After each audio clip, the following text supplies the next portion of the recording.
बिस्मिल्लाहिर्रहमानिर्रहीम। स्टूडेंट्स, आज हम जर्नल स्टार्ट करने जा रहे हैं।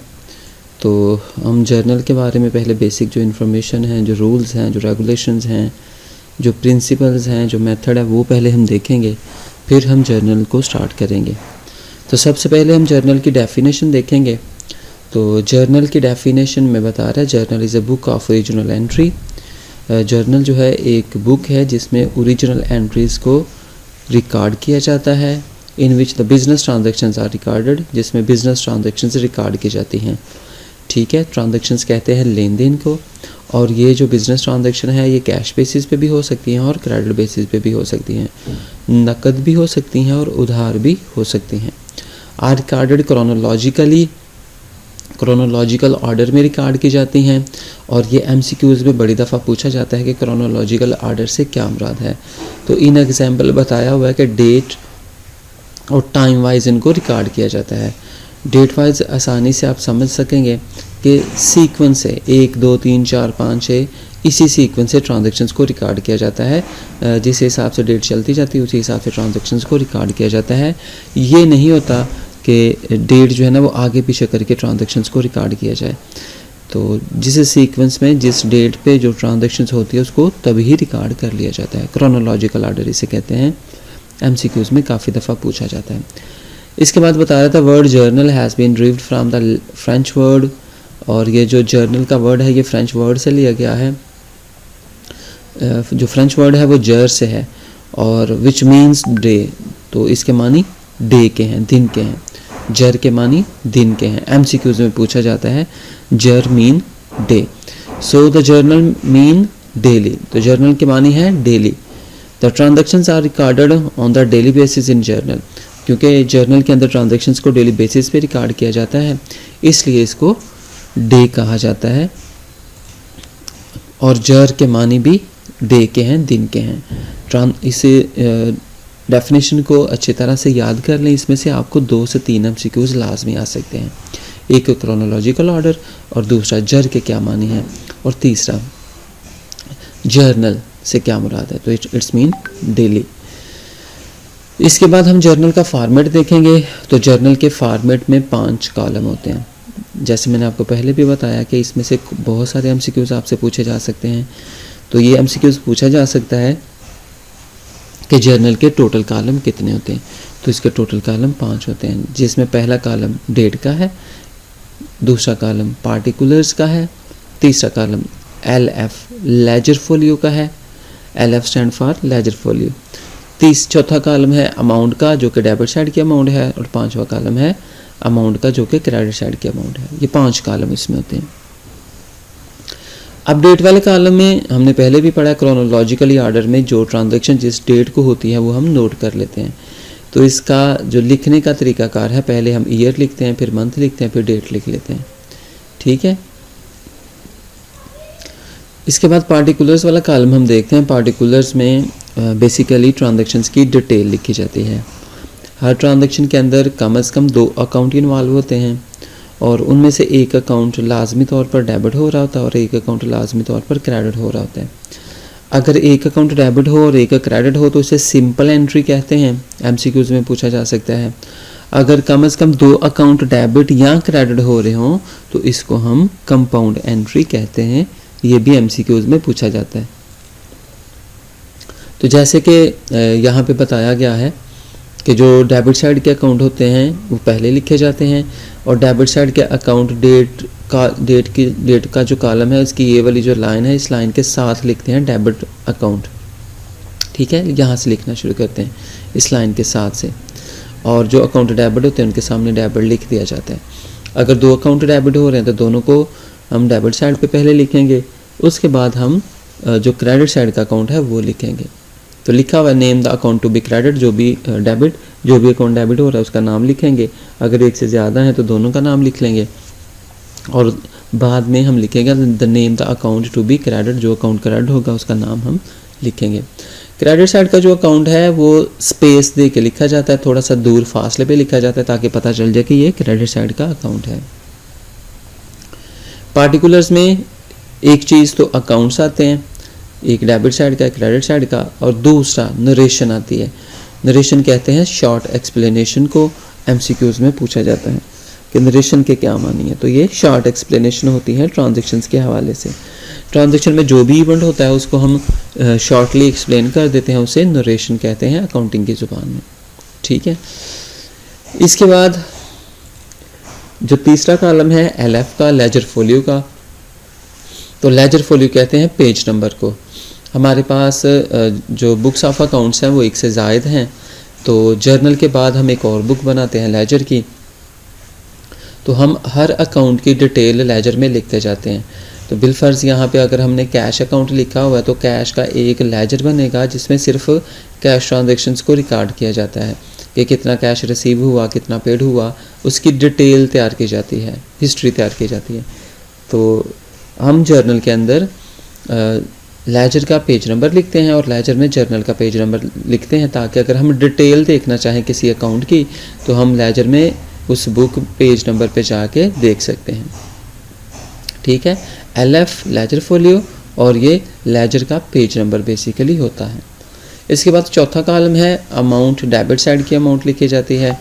इसमें जो अकाउंट डेबिट होता है उसकी अमाउंट इस कॉलम में डेबिट साइड पे लिखी जाती है। जैसे कि यहाँ पे 2 अकाउंट डेबिट किए हुए हैं तो डेबिट साइड पे इनकी अमाउंट लिखी जाएगी। और एक अमाउंट का कॉलम है लास्ट वाला नंबर 5 अमाउंट क्रेडिट, तो जो अकाउंट क्रेडिट होगा उसकी अमाउंट क्रेडिट साइड पे उसके सामने लिख दी जाएगी। इसी तरह जितनी भी ट्रांजेक्शन्स होंगी उनको 1 बाय 1 हम करते जाएंगे according to date, chronologically order में करते जाएंगे।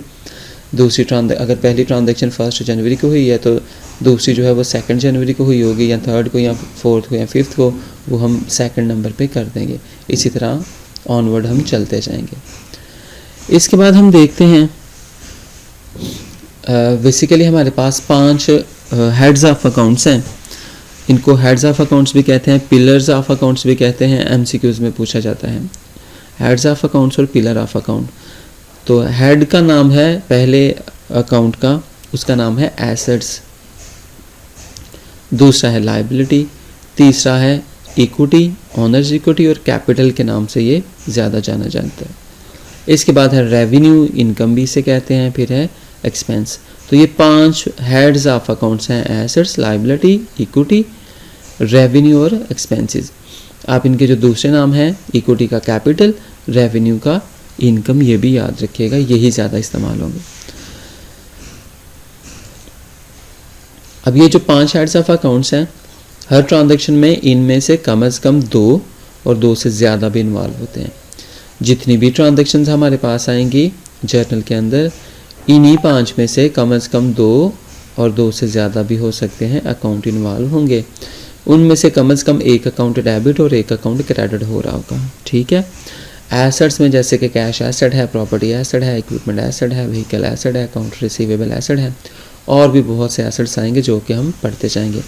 इसी तरह लाइबिलिटी में बैंक लोन लाइबिलिटी है, अकाउंट पेएबल लाइबिलिटी है, क्रेडिट कार्ड्स, और ये लाइबिलिटीज़ कुछ बताई हुई हैं, लेकिन इससे ज़्यादा और कुछ ऐसी होंगी जो अक्सर यूज्ड होंगी, जो कि ज़्यादा इस्तेमाल होंगी। जैसे कि क्रेडिटर है, काफ़ी इस्तेमाल होगी, वो हम लिखेंगे। अकाउंट पेएबल है, बैंक लोन वगैरह है, तो ये हमारी लाइबिलिटीज़ हैं। ये एक्सटर्नल लाइबिलिटीज़ होती हैं, और जो इक्विटी है वो इंटरनल लाइबिलिटी होती है। इसको कैपिटल के नाम से ज़्यादा जाना जाता है, तो वो भी हम यहाँ पे देखेंगे, कैपिटल। उसके बाद नंबर 4 पे रेवेन्यू या इनकम, तो सेल हमारी इनकम है, इसको हम जो है वो इनकम के तौर पर लेते हैं, रेवेन्यू के तौर पर लेते हैं सेल को। और इसके अलावा अगर इंटरेस्ट हमें रिसीव हो जाता है वो भी हमारी इनकम है, कमीशन रिसीव्ड हो जाती है वो भी हमारी इनकम है। तो और भी इनकम आएंगी, वो भी हम साथ साथ देखते जाएंगे। कुछ एक्सपेंसेस हैं, तो जैसे कि वेजेस है, रेंट है, ये हमारे एक्सपेंसेस हैं, यूटिलिटी बिल्स वगैरह ये हमारे एक्सपेंसेस हैं। तो ये 5 हेड्स ऑफ अकाउंट्स हैं, तो इनके सब अकाउंट जो होंगे वो हम साथ साथ देखते जाएंगे। हेड्स हमने याद रखने हैं, और हेड्स ऑफ अकाउंट्स में कौन कौन से अकाउंट, सब अकाउंट आते हैं, वो भी हमने याद रखने हैं। इन्हीं बेसिस पे जर्नल होगा। इसके बाद हम देखते हैं कुछ रूल्स हैं जिनकी बेसिस पे जर्नल किया जाता है। तो ये जो रूल्स हैं ये डेबिट एंड क्रेडिट रूल्स के नाम से फेमस हैं। पूरी अकाउंटिंग इन्हीं रूल्स पे बेस करती है। तो ये रूल आपकी बेस है, अकाउंटिंग की बेस है। अगर आपको ये रूल आएंगे तो आपको अकाउंटिंग आपके लिए आसान होगी, आपको अकाउंटिंग आसानी से आ जाएगी। तो रूल आपने याद रखने हैं। हमने पढ़ा है कि 5 हेड्स ऑफ अकाउंट्स हैं और पहला है एसेट्स। एसेट्स कहते हैं असासाजात को, और इसके और आसान मानी है जायदाद के। असासाजात या जायदाद याद रख लें। तो जायदाद हमें पता है जो भी हमारी मलकियत में हो वो हमारी जायदाद होती है। तो एसेट्स बिजनेस के अंदर इंक्रीज़ भी होते हैं और डिक्रीज़ भी होते हैं। बिलफर्ज अगर बिज़नेस ने फर्नीचर ख़रीदा है तो बिज़नेस में जो फर्नीचर है वो एसेट के तौर पर कंसीडर होगा। फर्नीचर एसेट है, अगर ख़रीदेंगे तो एसेट्स इंक्रीज़ होंगे, या ये समझा जाएगा कि एसेट्स इंक्रीज़ हो रहे हैं। तो ये याद रहे कि जो एसेट्स है हमारा, ये हेड ऑफ अकाउंट है, इसमें सब अकाउंट भी आ सकते हैं। जैसे कि मैंने फर्नीचर का नाम लिया, जैसे मैंने कैश का नाम लिया, तो ये हमारे एसेट्स हैं। तो एसेट्स इंक्रीज़ भी होते हैं, डिक्रीज़ भी होते हैं। तो कैश हमारा एसेट है, कैश हमारा इंक्रीज़ होता है, डिक्रीज़ होता है। कैश इंक्रीज़ कैसे होता है? अगर हम गुड्स परचेज़ करेंगे और कैश देंगे, ठीक है, तो हमारा कैश कम हो जाएगा। और अगर हम गुड्स सेल करेंगे और कैश लेंगे तो कैश हमारा इंक्रीज़ हो जाएगा। तो एसेट्स का रूल ये है, एसेट्स का डेबिट एंड क्रेडिट रूल्स ये है कि एसेट्स जब भी इंक्रीज़ होंगे ना, हम उनको डेबिट साइड पे लिखेंगे। एक बात और यहाँ पे याद रखें, ये जो डेबिट एंड क्रेडिट है ना, ये बेसिकली साइड्स का नाम है, अतराफ का नाम है। हमारे पास बुक्स ऑफ अकाउंट्स होती हैं, किताबें होती हैं अकाउंट्स के, रजिस्टर होते हैं अकाउंट्स के। तो उसकी एक डेबिट साइड होती है, एक क्रेडिट साइड होती है। जो डेबिट साइड होती है उसे हम लेफ़्ट साइड कहते हैं, और जो क्रेडिट साइड होती है इसे हम राइट साइड कहते हैं। जैसे कि अभी भी आपके सामने अगर आप देखें तो जो डेबिट है वो आपकी लेफ़्ट साइड पे आ रहा है और जो क्रेडिट है ये आपकी राइट साइड पे आ रहा है। तो हम दो अतराफ बना लेते हैं अपने रजिस्टर पे, अपनी बुक्स ऑफ अकाउंट्स पे, और उनमें एक तरफ पे हम डेबिट लिख देते हैं और दूसरी तरफ पे क्रेडिट लिख देते हैं। जो डेबिट हम लिखते हैं वो हम अपनी लेफ़्ट साइड पे लिखते हैं, और जो हम क्रेडिट लिखते हैं वो हम अपनी राइट साइड पे लिखते हैं, रजिस्टर की राइट साइड पे लिखते हैं, बुक्स ऑफ अकाउंट्स की राइट और लेफ़्ट साइड पे लिखते हैं। तो एसेट्स में हम ये रूल अपनाते हैं कि अगर हमारे एसेट्स में इजाफा हो रहा हो, इंक्रीज़ हो रहे हो, तो हम उनको डेबिट साइड पे लिखेंगे, मतलब कि रजिस्टर की या बुक्स की लेफ़्ट साइड पे लिखेंगे। अगर एसेट्स में कमी हो रही हो तो हम उन्हें बुक्स की क्रेडिट साइड पे, मतलब कि राइट साइड पे लिखेंगे। तो एसेट्स में इजाफा कैसे होता है? जैसे कि कैश हमारा एसेट है, अगर हम गुड्स को परचेज़ करते हैं और कैश देते हैं तो हमारा कैश कम होगा, कैश कम होगा, क्रेडिट साइड पे लिखेंगे। इसी तरह अगर हम गुड्स को सेल करते हैं और कैश बेसिस पे सेल करते हैं, कैश लेके सेल करते हैं, तो हमारा कैश जो है वो इंक्रीज़ होगा, कैश हमारा एसेट है, ठीक है। इसी तरह एक्सपेंसेस हैं, एक्सपेंसेस के बारे में भी डेबिट एंड क्रेडिट का रूल है कि जब भी हमारे एक्सपेंसेस इंक्रीज़ होंगे हम इनको डेबिट साइड पे लिखेंगे, डिक्रीज़ होंगे तो हम इनको क्रेडिट साइड पे लिखेंगे। अब एक्सपेंसेस कैसे इंक्रीज़ होते हैं? एक्सपेंसेस नॉर्मली इंक्रीज़ होते हैं, एक्सपेंसेस नॉर्मली इंक्रीज़ ही होते हैं, डिक्रीज़ होने के चांसेस कम होते हैं। तो देखें, जैसे आप गुड्स परचेज़ करते हैं तो परचेजेस आपका एक्सपेंस समझा जाता है, तो एक्सपेंस जो है वो इंक्रीज़ हो रहे होते हैं, इनको डेबिट साइड पे लिखते हैं। आप इलेक्ट्रिसिटी यूज़ करते हैं, इलेक्ट्रिसिटी यूज़ करेंगे उसका बिल आएगा, तो जितनी ज़्यादा इलेक्ट्रिसिटी यूज़ करेंगे आपके एक्सपेंसेस उतने ही बढ़ते जाएंगे, हम इनको डेबिट साइड पे लिखेंगे, मतलब कि लेफ़्ट साइड पे लिखेंगे। इसी तरह अगर आपने चीज़ें ख़रीदी, परचेज़ की, और आपने कहा कि ये हमारी परचेजेज़ हैं, ये हमारा एक्सपेंस है, इंक्रीज़ हो रहा है, और अगर ख़रीदी हुई चीज़ें आप वापस कर देंगे तो आपके एक्सपेंसेस में कमी आ जाएगी। अगर ख़रीदी हुई चीज़ें वापस कर देंगे तो आपके एक्सपेंसेस में कमी आ जाएगी, जो पैसे आपने दिए थे वो आप वापस ले लेंगे। परचेज रिटर्न से आपके जो एक्सपेंसेस हैं इनमें कमी आ जाती है, ठीक है। इसी तरह जैसे हमने इलेक्ट्रिसिटी की बात की, ज़्यादा यूज़ करेंगे ज़्यादा बिल आएगा। नेक्स्ट मंथ अगर आप उसे कंट्रोल कर लेते हैं, कम यूज़ करेंगे, तो आपके एक्सपेंसेस भी कम हो जाएंगे। इसी तरह तीसरा जो हेड ऑफ अकाउंट है ये लाइबिलिटीज़ का है, जिम्मेदारियों का है। लाइबिलिटी बेसिकली कहते हैं कर्ज की जिम्मेदारी को। लाइबिलिटी के माने जिम्मेदारी क्या है, लेकिन ये जिम्मेदारी कर्ज की जिम्मेदारी है जो आप दूसरों से लेते हैं, बैंक से या किसी शख्स से उधार चीज़ें खरीदते हैं और पेमेंट बाद में करने का वादा करते हैं, उसे हम अकाउंटिंग की ज़ुबान में लाइबिलिटी कहते हैं।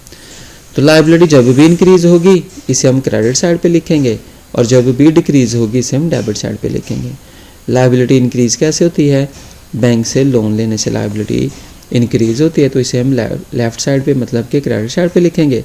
और जब हम वो लोन वापस कर देंगे तो लाइबिलिटी हमारी डिक्रीज़ हो जाएगी, तो हम इसे डेबिट साइड मतलब कि राइट साइड पे लिखेंगे। इसी तरह इक्विटी है या कैपिटल के नाम से ज़्यादा ये इक्विटी जानी जाती है। तो ये जो कैपिटल है इसके लिए रूल है, जब ये इंक्रीज़ होगा क्रेडिट साइड पे लिखेंगे और जब ये डिक्रीज़ होगा इसको डेबिट साइड पे लिखेंगे। तो कैपिटल इंक्रीज़ कैसे होता है, ऑनर जब बिज़नेस में इन्वेस्टमेंट करेगा या बिज़नेस में कैश या कोई और चीज़ लेके आएगा तो ऑनर का कैपिटल इंक्रीज़ होगा, ठीक है। और अगर ऑनर बिज़नेस में से अपना कैश वापस ले जाता है ज़ाती इस्तेमाल के लिए तो वो उसका कैपिटल डिक्रीज़ हो जाता है। कैपिटल इंक्रीज़ होने पे क्रेडिट साइड पे और डिक्रीज़ होने पे डेबिट साइड पे लिखा जाता है, ठीक है। इसी तरह रेवेन्यू या इनकम है, तो ये जब इंक्रीज़ होते हैं इनको क्रेडिट साइड पे लिखते हैं और जब ये डिक्रीज़ होते हैं इनको डेबिट साइड पे लिखते हैं। तो रेवेन्यू इंक्रीज़ कैसे होता है, इनकम इंक्रीज़ कैसे होती है, चीज़ें बेचने से रेवेन्यू इंक्रीज़ होता है। और अगर हमारी बेची हुई चीज़ें हमें वापस आ जाएं, सेल्स रिटर्न हो जाए तो हमारा रेवेन्यू डिक्रीज़ हो जाता है, हमारी इनकम डिक्रीज़ हो जाती है, तो फिर हम इसको डेबिट साइड पे लिखेंगे।